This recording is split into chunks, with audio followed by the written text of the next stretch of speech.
जय हिंद प्यारे साथियों, आप सभी का बहुत बहुत स्वागत है हमारे YouTube channel sky study point में। और आप सभी को बता दें कि आपका जो है मैथ का एग्ज़ाम होने वाला है आज, ठीक है। तो मैथ का क्वेश्चन पेपर जो है मेरे पास आ चुका है और सभी ऑब्जेक्टिव और सब्जेक्टिव को आज की इस वीडियो में हम लोग देखेंगे, ठीक है। तो ये जो ओरिजिनल पेपर है ये देख सकते हैं, सेट नंबर ए है, ठीक है। और आप सभी को बता दें कि ये जो है मैथ का ओरिजिनल 2022 का सेंटअप एग्ज़ाम का पेपर है, ठीक है। तो चलिए क्लास को स्टार्ट करते हैं और देखिए क्वेश्चन, देखिए पहले नंबर प्रश्न को देखते हैं। देखिए प्रश्न आपका यही क्वेश्चन आएगा, यही प्रश्न आज पूछा जाएगा 100%, ठीक है। ये देखिए क्वेश्चन, देखिए पहला नंबर प्रश्न है, यदि भाग एल्गोरिदम a बराबर बी क्यू प्लस आर में a का मान 72, b का मान 9 और q का मान 8 हो तो r बराबर क्या होगा। देखिए अगर सॉल्व करते चलूँ तो बहुत टाइम लग जाएगा, ठीक है। इसलिए मैं बता देता हूँ, इसको जो है मान रखिएगा a की जगह पे a का मान, b की जगह पे b के मान, q की जगह पे q का मान, तो आंसर सी आ जाएगा, यानी कि बिल्कुल जीरो आंसर हो जाएगा, ठीक है। आगे बढ़ते हैं। देखिए क्वेश्चन नंबर दूसरा नंबर प्रश्न आपका मौसा ए बी जो है, मौसा को किसे डिनोट करते हैं, ए बी गुने लौसा को ए बी से अगर करते हैं तो ए मौसा गुने लौसा बराबर क्या होगा, तो ए गुने बी हो जाएगा। दूसरे नंबर का क्वेश्चन का आंसर बी हो जाएंगे, ठीक है। आगे बढ़ते देखिए क्वेश्चन नंबर आपका तीसरा नंबर प्रश्न देखते हैं। प्रश्न पूछ रहा है, देखिए कि रूट 15 है, रूट 15 क्या है, पूर्णांक संख्या, परिमेय अपरिमेय, इनमें से कोई नहीं। तो रूट 15 जो है वो क्या हुआ, एक अपरिमेय संख्या, option number C correct answer हो जाएंगे, ठीक है। देखते चलेंगे सभी लोग। यही प्रश्न जो है आज जो है मैट्रिक सेकेंडरी एग्जाम जो है पूछने वाला है, बिल्कुल, ठीक है। मैथ के प्रश्न कह रहा है 124 के अभाज्य गुणनखंड में 2 का घातांक कितना होगा, ठीक है। तो 124 को ऐसे घटांक कीजिएगा और 2 से काटिएगा तो 2 कितना बार आता है वही पूछ रहा है। तो इसका करेक्ट आंसर ऑप्शन बी हो जाएंगे, यानी कि 2 का घातांक कितना बार आएगा बुआ, तो आपका 4 का जो है बिल्कुल बी आंसर हो जाएगा, ठीक है। 2 बार आएगा, ठीक है। आगे बढ़ते हैं, आप देखिए क्वेश्चन नंबर 5 देखिए। प्रश्न आपका कह रहा है निम्नलिखित में कौन सा भिन्न का दशमलव प्रसार शांत होगा। इसको काट के देखिएगा कौन सा शांत होगा, तो ऑप्शन नंबर बिल्कुल आपका डी आ जाएगा। 3/60 जो है वो आपका शांत हो जाएगा। इसको काट के देख लीजिएगा आप लोग, ठीक है। अब देखिए क्वेश्चन प्रश्न नंबर आपका 6 देखिए। प्रश्न नंबर 6 वो प्रश्न कह रहा है दो संख्याओं का गुणनफल 1600, उनका मौसा 5 है तो संख्या का लौसा होगा, तो लौसा क्या होगा। तो ये देखिए इस प्रश्न का सही जो आंसर होगा ऑप्शन नंबर सी हो जाएगा, वो 320 हो जाएगा। क्या हो जाएगा, 320 करेक्ट आंसर हो जाएंगे, बिल्कुल, ठीक है। चलिए आगे बढ़ते देखिए क्वेश्चन नंबर 7 की तरफ। प्रश्न आपका 7वां नंबर 36 और 84 का मौसा क्या होगा। देखिए प्रश्न जो है 100 प्रश्न, इसलिए मैं अगर सॉल्व करते चलूँ तो 4-5 घंटे का वीडियो बन जाएगा, ठीक है, बहुत देर का। इसलिए मैं आंसर बताते चलता हूँ, आप लोग सॉल्व करते रहिएगा। 36, 37, 84 का मौसा क्या होगा। देखिए तो 7 का correct answer option number C हो जाएंगे, यानी कि 12 हो जाएंगे, ठीक है, बिल्कुल। आगे बढ़ते इसी के साथ क्वेश्चन नंबर 8 की तरफ। प्रश्न देखिए 8वां नंबर प्रश्न आपका निम्नलिखित में कौन बहुपद नहीं है। इसमें जांच करना आपको कि कौन जो है बहुपद नहीं है। इसका सही आंसर ऑप्शन नंबर सी हो जाएंगे, यानी कि 2/x-1 जो है वो बहुपद नहीं है, ठीक है। आगे बढ़ते इसी के साथ देखिए क्वेश्चन नंबर आपका 9 नंबर प्रश्न आपका देखिए। क्वेश्चन नंबर 9 आपका देखिए प्रश्न, यदि किसी द्विघात बहुपद px बराबर x² - 2x + 5 के शून्य अल्फा बीटा हो तो अल्फा प्लस बीटा का मान, वो अल्फा प्लस बीटा का मान पूछ रहा है। क्या सूत्र होता है, -b/a सूत्र होता है। b का मान क्या है, -2, तो ये 2 हो जाएगा, बटा a का मान 1, यानी कि 2/, यानी कि ऑप्शन नंबर बी करेक्ट हो जाएगा, बिल्कुल 9 का, ठीक है। 2 में 1 से भाग देंगे तो 2 ही ना आएगा, बिल्कुल प्लस माइनस प्लस हो जाएगा। अब देखिए क्वेश्चन नंबर 10 की तरफ। प्रश्न आपका बहुपद x² - 2x - 3 के शून्य क्या हो गए, तो डी निकाल के, ठीक है, डी बराबर सूत्र होता है b² - 4ac, इसको निकाल लेना, इसके बाद x निकाल लेना, ठीक है। नहीं तो गुणनखंड विधि से भी निकाल सकते हैं आप लोग, ठीक है। चलिए तो इस प्रश्न का सही आंसर ऑप्शन नंबर सी हो जाएंगे, 3 - 3 -1 आएगा आंसर, ठीक है। आगे बढ़ते हैं क्वेश्चन नंबर हम लोग 11 नंबर प्रश्न देखिए। क्वेश्चन नंबर 11 नंबर क्वेश्चन देखिए, यदि अल्फा और बीटा द्विघात बहुपद a + bx + c x² के शून्य हो तो अल्फा प्लस बीटा का मान क्या होगा। तो देखिए अल्फा प्लस बीटा का मान पूछ रहे हैं, -b/a होता है ना सूत्र, -b/a। तो b का मान क्या हुआ, देखिए तो b का मान जो है क्या, b का मान b ही है, तो -b/a का मान क्या यही है, तो -b/a बिल्कुल करेक्ट बी आंसर हो जाएगा, ठीक है।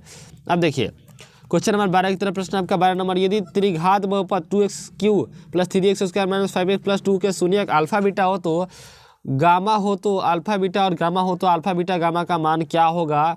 तो इसको जब याद कीजिएगा तो बिल्कुल आपका ऑप्शन नंबर बी आ जाएंगे, यानी कि ऑप्शन नंबर क्या, c/a होता है। अल्फा बीटा प्लस गामा बराबर c/a होता है, तो आपका सॉरी सी बटा -d/a होता है, क्या -d/a होता है। तो डी का मान दे है 2, a का मान माइनस में प्लस हो जाएगा, 2 ये कट जाएगा, 2 तो 1 आ जाएगा आंसर, बिल्कुल, ठीक है। ये सूत्र होता है -d/a होता है सूत्र, बिल्कुल। आगे बढ़ते हैं। चलिए अगला क्वेश्चन देखिए, वो 13 नंबर प्रश्न देखिए, बहुत जल्दी करना पड़ रहा है हमको। यदि px बराबर qx गुने gx और px का घात 4 हो है और gx का घात 2 हो तो px/gx बराबर क्या होगा। तो देखिए तो कह तो रहा है कि पी एक्स का घात क्या हो, वो पी एक्स का घात 4 दे रहा है या जी एक्स का घात कितना दे रहा है 2 दे रहा है। तो ऑप्शन नंबर क्या हो जाएगा 13 का, बिल्कुल जो काटेंगे तो क्या हो जाएगा वो 2 आएगा ना, तो बिल्कुल ऑप्शन नंबर ए हो जाएंगे। ठीक है, अब देखिए 14 नंबर प्रश्न आपका, यदि क्यू एक धनात्मक पूर्णांक हो तो एक ऋणात्मक विषम पूर्णांक का रूप क्या होगा। इस प्रश्न का सही आंसर ऑप्शन नंबर बी हो जाएंगे, यानी कि 6Q+3 हो जाएगा, बिल्कुल ऑप्शन नंबर बी करेक्ट हो जाएंगे। ठीक है, आगे बढ़ते अगले नंबर प्रश्न की तरफ। 15 नंबर, बहुपद 3x³ - 5x² - 11x - 3 का घात क्या है। तो कितने घात है, 3 तो घात है सबसे, तो ऑप्शन नंबर बी करेक्ट हो जाएंगे, बिल्कुल क्या होगा वो ऑप्शन नंबर बी करेक्ट हो जाएंगे 15 का, बिल्कुल। ठीक है, आगे बढ़ते हैं इसी के साथ क्वेश्चन नंबर देखते हैं अपना 17 नंबर क्वेश्चन। देखिए प्रश्न आपका दे रहा है, किसी द्विघात बहुपद के शून्य के 1 एवं 1 हो तो द्विघात बहुपद होगा, क्या होगा इसमें। ठीक है, शून्य कह रहा है, किसका शून्य जो है 1 एवं 1 आएगा, तो 16 का correct answer option number A का आ जाएगा। देखिए इसका जब ज्ञात कीजिएगा गुणनखंड भी से ज्ञात कीजिए या डी और एक्स निकालिएगा, तो इसका जो दोनों आंसर 1 और 1 आएगा। ठीक है, बिल्कुल ऑप्शन नंबर ए करेक्ट हो जाएंगे। आगे बढ़ते हैं क्वेश्चन नंबर 17 की तरफ। क्वेश्चन देखिए, प्रश्न आपका दिया है, निम्नलिखित में कौन यौगिक संख्या है। कौन यौगिक संख्या, तो 17 का सी हो जाएगा, 32 यौगिक संख्या। ठीक है, आगे बढ़ते इसी के साथ क्वेश्चन नंबर 18 की तरफ। 18 प्रश्न है, निम्नलिखित में कौन युग्म सहअभाज्य संख्या होती है। इसमें से कौन जो है सहअभाज्य संख्या, तो ऑप्शन नंबर बिल्कुल बी हो जाएंगे 18,25। 18,25 जो है क्या सहअभाज्य संख्या। ठीक है, आगे बढ़ते हैं क्वेश्चन नंबर 19 देखिए। क्वेश्चन नंबर 19 क्या है प्रश्न, देखिए प्रश्न, यदि बहुपद 3x² + 8x + k के शून्य दूसरे व्यक्त में हो तो k का मान क्या होगा। तो जब d निकालिएगा वो तो k का मान आपका आसानी प्रयोग से निकल जाएगा, बिल्कुल। तो इस क्वेश्चन का सही आंसर ऑप्शन नंबर हो जाएंगे, जब d निकलेगा तो k का मान 3 आएगा, बिल्कुल। ठीक है, आगे बढ़ते इसी तरह क्वेश्चन नंबर आपका 20 नंबर क्वेश्चन देखिए। प्रश्न क्या रहा है, यदि a1/a2 = b1/b2 = c1/c2 का समीकरण निकाय हो तो a1x + b1y + c1 बराबर क्या होंगे, और a2x + b2y + c2 बराबर 0 का मान क्या होती है। क्या हो गया, अदित हल, कोई हल नहीं, ये आपका जो है अनंत हल है, इनमें से कोई नहीं होगा। तो इस क्वेश्चन का सही आंसर जो है 20 का बिल्कुल सी हो जाएंगे, अनंत हल होंगे, क्या होंगे वो अनंत हल होंगे। ठीक है, आगे बढ़ते क्वेश्चन नंबर देखते गए 21 नंबर क्वेश्चन को देखिए। प्रश्न आपका दे रहा है, समीकरण x + 8 के वास्तविक संख्याओं का समुच्चय में कितने हल होंगे। तो 1 हल होंगे, अनगिनत हल होंगे, या आपका जो है 3 हल होंगे, या कोई हल नहीं होंगे। इस क्वेश्चन का सही आंसर ऑप्शन नंबर बी हो जाएंगे, अनगिनत हल होंगे, बिल्कुल। ठीक है, आगे बढ़ते इसी के साथ क्वेश्चन नंबर 22 की तरफ। प्रश्न आपका दे रहा है, यदि 29x + 3y = 103 एवं 37x + 29y = 95, तब x और y का मान क्या होगा। इसमें से जब समीकरण को हल कीजिएगा बुआ, तो इस क्वेश्चन का सही आंसर ऑप्शन नंबर बी हो जाएंगे, x = 2 और y = 1 आ जाएंगे, बिल्कुल। ठीक है, आगे बढ़ते इसी के साथ क्वेश्चन नंबर 23 की तरफ। प्रश्न आपका, एक घातीय समीकरण का लेखा चित्र हमेशा निरूपित करता है किसको, एक सरल रेखा को, दो सरल रेखा को, परवलय को, इनमें से कोई नहीं। इस क्वेश्चन का सही आंसर ऑप्शन नंबर हो जाएंगे सरल रेखा को, बिल्कुल ऑप्शन नंबर ए करेक्ट हो जाएंगे। ठीक है, आगे बढ़ते क्वेश्चन देखिए आपका 24 नंबर, k के किस मान के लिए समीकरण का निकाय kx - y = 2 और 6x - 2y = 3 का आदित्य हल होंगे। तो k का मान ज्ञात कीजिएगा, तो यहाँ पे देखिए आप जो इसको ज्ञात कीजिएगा, समीकरण हल कीजिएगा, तो k बराबर क्या आ जाएगा आपको, बिल्कुल ऑप्शन नंबर ए हो जाएगा, k = (10). ठीक है, k = 10 आ जाएंगे, बिल्कुल ऑप्शन नंबर ए करेक्ट हो जाएंगे। ठीक है, आगे बढ़ते इसी के साथ क्वेश्चन नंबर 25 की तरफ। प्रश्न आपका दे रहा है, यदि दो चर में दो रैखिक समीकरणों के हल एक समांतर रेखा हो तो हलों की संख्या क्या होगी। सिर्फ एक, कोई हल नहीं, अनगिनत या इनमें से कोई नहीं। इस प्रश्न का सही आंसर ऑप्शन नंबर सी हो जाएंगे, अनगिनत हल हो जाएंगे, बिल्कुल सी आंसर हो जाएंगे। आगे बढ़ते इस क्वेश्चन में आपका 26वां प्रश्न देखिए, निम्नलिखित में कौन द्विघात समीकरण नहीं है। x² - 5x + 3 = 0, यह आपका दिया 2x² - 3√2x + 6, यह आपका दिया 3x² - 2√x + 8, यह आपका दिया 2x² - 3 = 0, बिल्कुल इस प्रश्न का सही आंसर ऑप्शन नंबर सी हो जाएंगे। निम्नलिखित में कौन द्विघात बहुपद नहीं है, तो ये जो है किसी पर ही देखिए x जो है x पर रूट है, तो ये सिंपल सा दिख रहा है कि ये द्विघात समीकरण जो है नहीं है, बिल्कुल। ठीक है, आगे बढ़ते इस क्वेश्चन नंबर 27। क्वेश्चन नंबर 27 देखिए, प्रश्न आपका दे रहा है, क्वेश्चन देखिए वो 27 नंबर प्रश्न को। प्रश्न क्या रहा है, द्विघात समीकरण bx² + x + c के विवेचक क्या होगा। बिल्कुल विवेचक यानी कि d निकाल देना, वो d बराबर क्या होता है, b² - 4ac होता है। b का मान देखिए तो a² दिया, a² - 4, a का मान दिया है आपका b और c का मान दिया है आपका बिल्कुल c, तो क्या हो जाएगा पूरा a² - bc, बिल्कुल ऑप्शन नंबर ए 27 का करेक्ट आंसर हो जाएगा, बिल्कुल। ठीक है, अब देखिए आगे बढ़ते इसी तरह क्वेश्चन नंबर 28 की तरफ। प्रश्न दिया हुआ है, द्विघात समीकरण x² + 4x + 1 का विविक्तर होगा।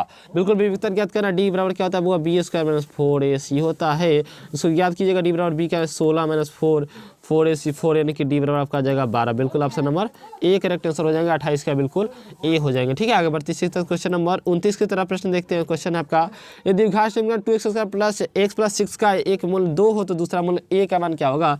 बिल्कुल जब इसका d और x निकालिए, एक बार जब इसका d और x निकालिए, x बराबर होता है minus B plus minus root under D बटा 2a, ये आपका सूत्र होता है। d बराबर होता है b² माइनस 4a, सी इस पे निकालिएगा तो आपका जो एक तो आंसर 2 आएगा, लेकिन एक आंसर अलग आएगा। वो आंसर आएगा आपका, दूसरा आंसर आपका आएगा बिल्कुल, दूसरा आंसर जो आएगा -7 आएगा। बिल्कुल ठीक है, आगे बढ़ते हैं क्वेश्चन नंबर 30 की तरफ। प्रश्न देखिए, कह रहे द्विघात समीकरण के मूल 5 और -2 हो तो समीकरण का हल बताए।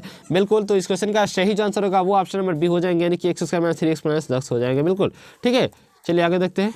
क्वेश्चन देखिए आपका 31 नंबर प्रश्न को 31 पर, यदि अल्फा और बीटा द्विघात समीकरण 3x² माइनस 8x प्लस 2 के मूल हो तो 1/α प्लस 1/बीटा का मान, तो 1/α प्लस 1/बीटा का मान जब ज्ञात कीजिएगा तो अल्फा इंटू बीटा हो जाएगा, तो अल्फा प्लस बीटा हो जाएगा। इसको जब बनाइएगा तो क्या बोलते हैं बटा का जोड़, तो अल्फा प्लस माइनस बी बटा ए हो जाएगा, माइनस बी बटा ए हो जाएगा, सी बटा ए हो जाएगा, तो ए से कर जाएगा माइनस बी बटा सी बच जाएगा।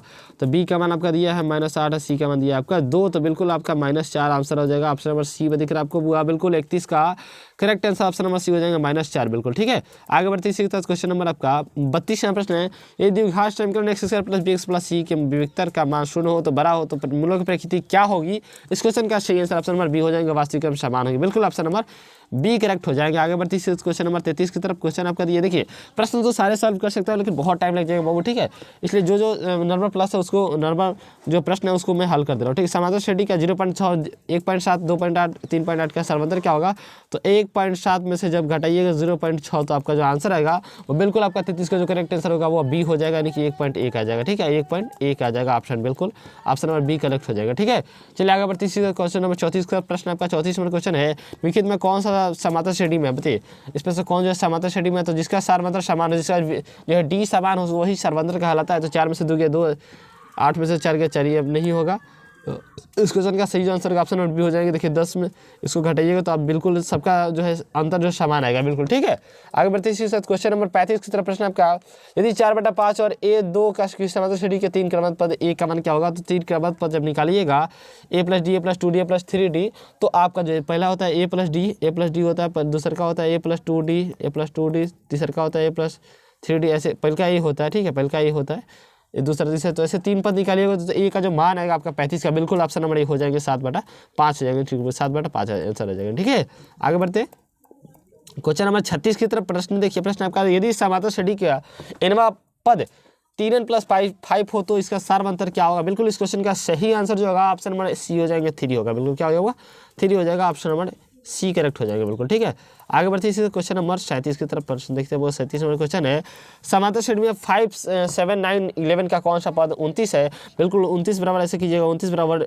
3 बराबर क्या होता है, 3 बराबर सूत्र होता है बराबर a plus n minus 1 into D होता है सूत्र। तो इस पर कीजिएगा तो tn का मान 29 रख दीजिएगा, a का मान 5, d का मान 2 रख दीजिएगा और n का मान ज्ञात कीजिएगा। तो जब n का मान ज्ञात कीजिएगा तो इसका करेक्ट जो आंसर होगा ऑप्शन नंबर ए आ जाएंगे, 13वां पद, बिल्कुल ए आ जाएंगे। ठीक है, आगे बढ़ते हैं क्वेश्चन नंबर देखते हैं आपका 38 नंबर प्रश्न। देखिए प्रश्न आपका, किसी समांतर श्रेणी का 7वां पद 4 एवं सारवंतर -4 हो तो इसका प्रथम पद क्या होंगे। बिल्कुल इस प्रश्न का सही जो आंसर होगा 38 का वो आपका ऑप्शन नंबर डी हो जाएंगे, यानी कि 28 हो जाएंगे। बिल्कुल ठीक है, अब देखिए क्वेश्चन आपका दे रहा हूँ 39वां प्रश्न है, यदि कि समांतर श्रेणी में a18 a14 माइनस a14 बराबर 32 हो तो समांतर श्रेणी का सारवंतर क्या होगा। बिल्कुल इस प्रश्न का सही आंसर ऑप्शन नंबर हो जाएंगे 8 हो जाएंगे। बिल्कुल ठीक है, आगे बढ़ते इसी क्वेश्चन नंबर देखते हैं 40वां प्रश्न आपका, 1 प्लस 2 प्लस 3 प्लस 4 n बराबर होंगे। बिल्कुल n का मान पूछ रहे 40 का correct answer option number B हो जाएंगे, n इंटू n प्लस 1/2। बिल्कुल ठीक है, यही सूत्र हो जाएगा। बिल्कुल आप देखिए प्रश्न कर रहे हैं, प्रथम 10 प्रकृत संख्याओं का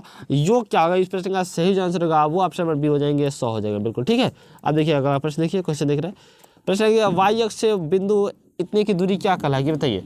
तो क्या कहलाएगी बताइए, तो वाई अक्ष की तो आपका जो है 42 का बिल्कुल ऑप्शन नंबर ए करेक्ट हो जाएंगे। बिल्कुल वाई अक्ष की जो है कहलाएगी, क्या कहलाएगी, ये 7 इकाई कहलाएगी। देखिए ठीक है, आगे बढ़ते हैं इसका क्वेश्चन। अब देखिए प्रश्न कह रहा है कि बिंदु -5 के बाद -3 किस पाद में स्थित है। बिल्कुल, तो किस पाद में स्थित है, तो इस तरह से पाद होता है ना, प्रथम द्वितीय तृतीय। तो इस प्रश्न का सही जो आंसर होगा वो ऑप्शन नंबर सी हो जाएगा, यानी कि तृतीय पाद में। ठीक है, तृतीय पाद में क्या आता है वो आता है आपका माइनस आता है। ठीक है, इसमें माइनस आता है, बिल्कुल करेक्ट आंसर हो जाएगा। अब चलिए देखिए क्वेश्चन नंबर देखते हैं आपका 44 नंबर क्वेश्चन है। कर रहा है एक्स अक्ष का समीकरण क्या कहलाता है। एक्स बराबर 0 कहलाता है क्या, एक्स बराबर वाई बराबर 0 या एक्स बराबर वाई कहलाता है। बिल्कुल, इस प्रश्न का सही जो आंसर होगा ऑप्शन नंबर बी हो जाएंगे, वाई बराबर 0 कहलाते हैं। ठीक है, अब देखिए प्रश्न का है बिंदु P बराबर -6 को मान के मूल बिंदु से दूरी क्या होगी। तो 36 है माइनस, देखिए 36 है माइनस कितना 64, तो घटाइएगा तो कितना आएगा वो, बिल्कुल घटाइएगा तो 45 का अगर डी हो जाएगा, यानी कि 10 हो जाएगा। बिल्कुल ठीक है, अब देखिए मतलब जोड़िएगा तो देखिए 36 का क्या होता है 6 का 36 होता है, प्लस 8 का क्या होता है 64 होता है, जोड़िएगा तो कितना होगा 100 होगा, तो रूट नीचे रहेगा तो क्या होगा 10 होगा। ऑप्शन नंबर डी करेक्ट हो जाएंगे, बिल्कुल डी हो जाएंगे। आगे बढ़ते हैं क्वेश्चन नंबर देखिए अगला। अब देखिए 6 नंबर प्रश्न आपका, यदि ए बराबर इतना और बी बराबर इतना, बीच की दूरी क्या होगी, बीच की दूरी ज्ञात कर लीजिएगा। x1 plus x1 minus x2 का होल उसका प्लस y1 माइनस y2 का x1 माइनस इस पे जब सूत्र पे ज्ञात कीजिएगा 46 का, तो आपका ऑप्शन नंबर हो जाएगा 5 का ही ऑप्शन नंबर करेक्ट हो जाएगा। आगे बढ़ते हैं क्वेश्चन नंबर, बहुत जल्दी करना, वो बहुत टाइम लग गया है। बिंदु ए बराबर इतना बी बराबर इतना जोड़ने वाले के मध्य बिंदु के निशान क्या होगा, तो मध्य बिंदु क्या रहता है x1 प्लस x2, यानी कि 5 हो गया 2/2 2/2 तो 1 हो जाएगा, और 4 माइनस 12 में से 6 हो जाएगा। बिल्कुल, तो आपका जो है बिल्कुल तो 2 से काटेंगे 2, ठीक बिल्कुल, तो 47 का क्या हो जाएगा, बी हो जाएगा, 2 माइनस 1 माइनस 2 हो जाएगा। बिल्कुल, आगे बढ़ते हैं। प्रश्न कह रहा है कि x बराबर 15 का आलेख कैसी सरल रेखा होगी, बताइए कैसी होगी। इस प्रश्न का सही आंसर ऑप्शन नंबर बी हो जाएंगे, वाई एक्स के समांतर होगी। बिल्कुल, वाई एक्स के समानांतर होगी। अगला क्वेश्चन देखिए प्रश्न आपका 49 नंबर, बिंदु इतना कोटि क्या होगी, कोटि इसमें कौन सा है, एक्स को कोटि वाई एक्स को भुज कहते हैं। बिल्कुल, तो 4.5 ऑप्शन नंबर ए 49 का, सॉरी कोटि यानी कोटि मतलब वाई एक्स, बिल्कुल सॉरी कोटि मतलब वाई एक्स होता है, तो 7.6 हो जाएगा। बिल्कुल ठीक है, एक्स एक्स को भुज कहते हैं, वाई एक्स को कोटि कहते हैं, तो वाई सेकंड वाला होता है 7.6 हो जाएगा। बिल्कुल ठीक है। 50 नंबर क्वेश्चन देखिए प्रश्न क्या आ रहा है, क्वेश्चन देखिए प्रश्न, ये त्रिभुज ए ओ बी जिसके सीट से इतना इतना दिया हुआ क्षेत्रफल क्या होगा। बिल्कुल क्षेत्रफल ज्ञात कीजिएगा, तो बी ऑप्शन आ जाएगा 1/2 AB वर्ग इकाई। ठीक है, तो